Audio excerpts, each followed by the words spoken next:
खुशी को पैसे से ख़रीदी जा सकती है? सर वो होता है ना, एक नई गाड़ी ले लें, थोड़ी देर के लिए खुश हो जाएंगे।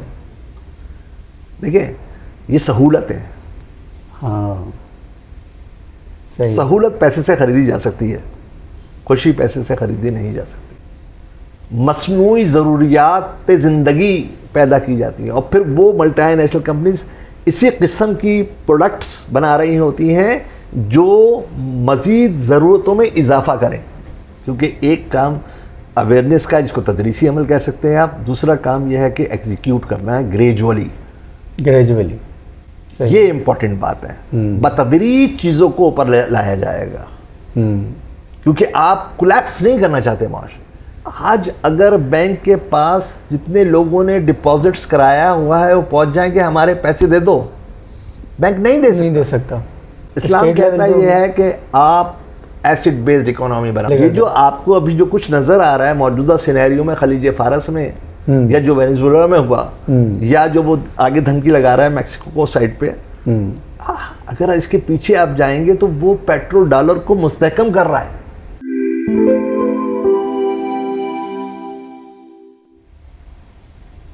बिस्मिल्लाहिर्रहमानिर्रहीम। रब्बि इश्रह ली सदरी व यस्सिर ली अमरी वहलुल उक़दतम मिन लिसानी यफ़क़हू क़ौली। सर वो जो आपसे आज बात हो रही थी उसमें यहाँ तक हम पहुँच गए थे कि पैसा जो है वो मकसद नहीं है, और मकसद जो है वो मकसद की तरफ हमें जाना चाहिए। अभी तो हम ये देख रहे हैं कि जो मेन मकसद दुनिया का बना हुआ है वो पैसा ही है, और वो पैसा मिल जाता है तो खुश हो जाते हैं। तो क्या ये आर्जी खुशी है, या ये कि ये हम अपने आप को मुतमईन कर रहे हैं, दरअसल ये खुशी नहीं है? क्या है ये? खुशी को पैसे से ख़रीदी जा सकती है? सर वो होता है ना, एक नई गाड़ी ले लें, थोड़ी देर के लिए खुश हो जाएंगे। देखिए, ये सहूलत है। हाँ सही। सहूलत पैसे से ख़रीदी जा सकती है, खुशी पैसे से ख़रीदी नहीं जा सकती। सर आज से पहले हमें ये पता ही नहीं था कि ये सहूलत है। ये बात तो दुरुस्त है आपकी। तो मैं सहूलत ख़रीदने के लिए कोई किसी भी जगह मना नहीं है, लेकिन वो सहूलत जो मैं हासिल कर रहा हूँ, क्या किस ज़रिए से हासिल कर रहा हूँ, यानी उसमें फिर जो मसला आएगा वो अफोर्डेबिलिटी का आएगा। एक सहूलत हासिल करने के लिए मैं अपने ऊपर कर्ज का बोझ लाद रहा हूँ, तो वो मेरे लिए परेशानी का बाइस होगी या परेशानी का बाइस? सर तो क्या हुकूमत की ये ज़िम्मेदारी है कि फिर वो इस तरह की सहूलतों को ख़त्म करे कि जो इंसान ज़बरदस्ती ले रहा है, या हम ये शख्सी उसमें छोड़ देंगे? देखिए, हुकूमत की ज़िम्मेदारी तो ये है कि वो माशरे को सहूलतें प्रोवाइड करे। लेकिन सर कुछ सहूलतें जो हैं वो नेसेसरी, जो रिक्वायरमेंट्स उनसे ज़्यादा हैं। नहीं देखिए, ये इंसान का अपना फैसला है। देखिए, दो हिस्सों में नहीं करके, मतलब कुछ बहैसियत शहरी कुछ मेरी अपनी जिम्मेदारी है, बहैसियत फ़र्द कुछ मेरी अपनी जिम्मेदारियाँ हैं। सही। मुझे फैसला खुद करना है, क्योंकि कोशिश का ताल्लुक मेरे से, तस्कीन का ताल्लुक मुझसे है। ठीक है, ये हुकूमत का काम नहीं है। सही। हुकूमत तो एक मुआशरा बना के देगी, एक ओवरऑल बड़ी पिक्चर रखेगी कि ये चीज़ें हैं, ये हैं। बाकी जितने तुम्हारे निजी मामलात हैं वो तुमने खुद तय करने, उनका फैसला तुम खुद करोगे। चल, लेकिन अगर एक आम ट्रेंड माशरे में नज़र आना शुरू हो जाए, मैं आज पाकिस्तान की बात नहीं कर रहा, मैं कि जिसमें हुकूमत को ये नज़र आए कि ये फ़ैसले लोग बहैसियत मजमूई अब ऐसे करने लगे हैं जिसकी वजह से शख्स से होते होते माशरे तक ये मसाइल जा रहे हैं। मैं असल मिसाल आपको यूएई की देता हूँ कि वहाँ पे मैं जितने क्लाइंट्स जो अरबी थे उनसे इंटरेक्ट करता था, वो बहुत अमीर थे और शदीद कर्ज़ में डूबे हुए थे, और वो करते ये थे कि उनके पास अगर बैंक में पैसे भी हों तो वो गाड़ी लोन पे लेते थे। पैसे बैंक में होंगे लेकिन घर बनाएंगे वो लोन से बनाएंगे। तो क्या सर कोई ऐसा पॉइंट आएगा जहाँ पे गवर्नमेंट इंटरवीन करके इस चीज़ को शख्सी फ़ैसलों पर भी नाफिज करेगी? देखिए, यहाँ तक कि सर घड़ी मोबाइल तक उनका लोन पर था। उसकी वजह ये है कि आप इसको यानी बड़ी स्क्रीन पे देखो, और जब बड़ी स्क्रीन पे देखोगे तो फिर तुम ये देखोगे कि दुनिया कौन चला रहा है। इस पूरे दुनिया का सिस्टम किसके हाथों में है? इस वक्त दुनिया का सिस्टम मल्टीनेशनल कंपनीज चला रही है। बिल्कुल। और जिस दुनिया का सिस्टम मल्टीनेशनल कंपनी चला रही हूँ, वहाँ पर तो फिर ऐसे काम किए जाते हैं जिसमें इंसान को तरगीब दी जाती है कि वो अपनी ज़रूरतों को बढ़ाए। मसनूई ज़रूरियात ज़िंदगी पैदा की जाती है और फिर वो मल्टीनेशनल कंपनीज इसी किस्म की प्रोडक्ट्स बना रही होती हैं जो मज़ीद ज़रूरतों में इजाफा करें। सर मेरा मसला ना सिस्टम पे ही आके अटकता है, तो क्या यहाँ पे आके कोई सिस्टम इंटरवीन करेगा? अगर हम चलें देखें कि हमें पता है कि पूरी दुनिया का निज़ाम एक तरह चल रहा है और सडनली एक किसी ख़ित्ते के अंदर एक इंसान आके कहता है कि मैं अल्लाह से जंग नहीं करूँगा, ठीक है, उसने इसको माशरती लेवल पर नाफिज कर दिया, लेकिन नीचे जो लोग हैं वो इस हद तक सूद या कर्ज़ लेने के आदी हो चुके हैं। सूद ना भी हो सर, वो ऐसा कर्ज़ ले रहे हैं जो उनके ज़रूरत से ज़्यादा है। तो क्या वो निज़ाम हुकूमत में उसको तब्दील करेगा या सिर्फ तदरीस करेगा? दोनों काम करेगा, क्योंकि एक काम अवेयरनेस का, जिसको तदरीसी अमल कह सकते हैं आप, दूसरा काम यह है कि एग्जीक्यूट करना है ग्रेजुअली। ये इम्पोर्टेंट बात है। बतदरीज चीज़ों को ऊपर लाया जाएगा, क्योंकि आप कोलैप्स नहीं करना चाहते माशरे, सही, आप उठाना चाहते हैं। आप दीन की मिसाल ले लो ना, जिस वक्त अल्लाह के रसूल ने दीन को फैलाना शुरू किया तो उस माशरे की ज़रा हालत देखो क्या थी। 10 साल बाद सूद बंद हुआ था। शराब कब हराम हुई? सन 2 हिजरी में जाके जी। जुए को ममानित कब आई? सन 2 हिजरी में जाके जी। और सूद 10 हिजरी में। तो इसका मतलब यह है कि आपने दो काम एक साथ करने होते हैं, तबलीग, तदरीस, अंडरस्टैंडिंग देना, शऊर को बेदार करना और एक तैयार करना माहौल को, और दूसरा साथ साथ ग्रेजुअली चीज़ों को आहिस्ता आहिस्ता एग्जीक्यूट भी कराना, नाफिज भी कराना। सर ये ऐसा टॉपिक है कि इस पे फिर हम आपके साथ दोबारा बैठेंगे कि ग्रेजुअली फिर सर हम ये भी चाहते हैं कि कहीं तक ये बात पहुँचे ना तो कुछ स्टेप्स भी हम बताएं कि ये तो शुरू करें और ये इसके बाद। सर मैं असल में दूसरे मौजू की तरफ आना चाह रहा हूँ कि जब ये सूद का मुकदमा चल रहा था तो मैंने वो तहरीरें भी पढ़ी जो प्रोफेसर खुर्शीद अहमद की थी हैं उनके साथ। उन्होंने कहा कि एक बहुत बड़ा मसला ये आ रहा है कि रुपया जो है उसकी कदर कम और ज़्यादा होती रहती है। तो हमें अदालत को ये समझाने में मुश्किल हो रही है कि सूद या ये कि इन्फ्लेशन या इंटरेस्ट रेट वो उसका ताल्लुक़ सूद से है या रुपए की कदर से है। यानी सर मिसाल के तौर पे वो ये कहना चाह रहे हैं कि मैंने किसी को $100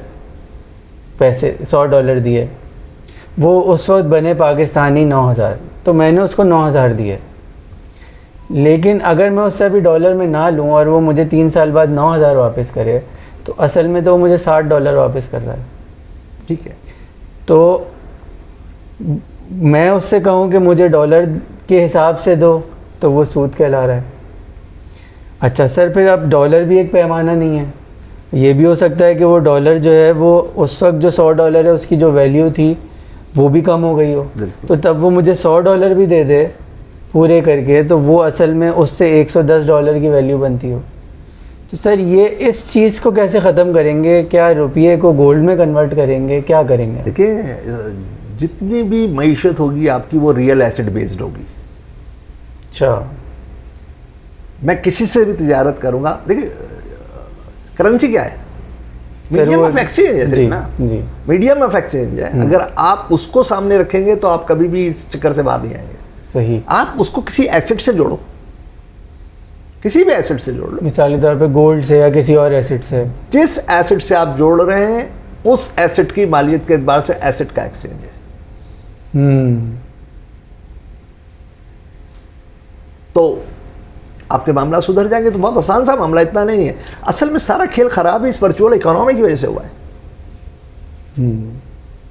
हम करेंसी कितनी क्रिएट करते हैं, उसका सर हिसाब भी नहीं है सही से कोई, ठीक है ना। आप तो करेंसी को बढ़ाते हैं लोन दे दे के, कर्ज दे दे के, ये सब वर्चुअल इकोनॉमी है। आज अगर बैंक के पास जितने लोगों ने डिपॉजिट्स कराया हुआ है वो पहुंच जाए कि हमारे पैसे दे दो, बैंक नहीं दे सकता। वो इसी अजम्पशन पे चल रहा है कि सारे लोग कभी भी एक साथ नहीं निकलवाएंगे। और ये मफरूज़ा कोई आज का नहीं है, बरसों पुराना मफरूज़ा है जो चल के वो जो यहूदियों से चल रहा था वो यहाँ तक पहुँचा।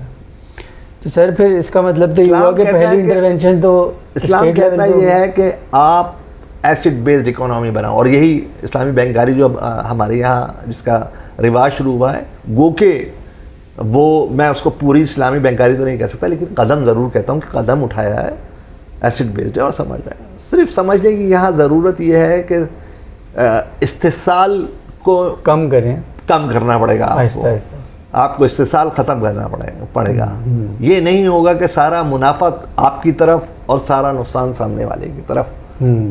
ये फिर वही हो जाएगा कि जैसे हफ्ते के रोज़ मछलियाँ पकड़ना मना है, तो वो पहले से पॉन्ड बना के रख लेते थे। तो सर यानी इसका मतलब तो ये हुआ कि पहली इंटरवेंशन जब भी सही करने की होगी वो तो स्टेट लेवल पे करेंसी ठीक करनी पड़ेगी, उसको फिक्स एक्सेस में कन्वर्ट देखिए होगा तो देखिए एक निज़ाम दिया है ना, हाकिम है, हुकूमत है, किसी ज़माने में बादशाह था, किसी ज़माने में खलीफा थे। हुकूमत की कोई भी फॉर्म हो, रिस्पॉन्सिबिलिटी हुकूमत के ऊपर जाएगी। वो सिस्टम को राइज करने का हक रखती है। हम आवाज़ बन सकते हैं, मुतालबा कर सकते हैं, लेकिन उसके निफाज की इब्तिदा, उसको इंट्रोड्यूस कराना हुकूमत वक्त का काम है, जो लोग इख्तियार। वैसे तो ये पॉडकास्ट बैन हो जाएगी दोबारा, लेकिन हम बात ज़रूर करें कि सर ये तो आजकल तो फिर डॉलर बेस्ड इकोनॉमी है ना, फिर हमें इससे बगावत करनी पड़ेगी ना एक वक्त पे आके फिर, क्योंकि हमारी इकोनॉमी यानी हमारे रुपये के पीछे भी एक रुपया है। जी, जितनी भी इस वक्त जो सरमायादाराना निज़ाम का सबसे बड़ा अलंबरदार कौन है? अमेरिका। अमेरिका की इकोनॉमी किसके सहारे खड़ी है? पेट्रो डॉलर के खड़े से।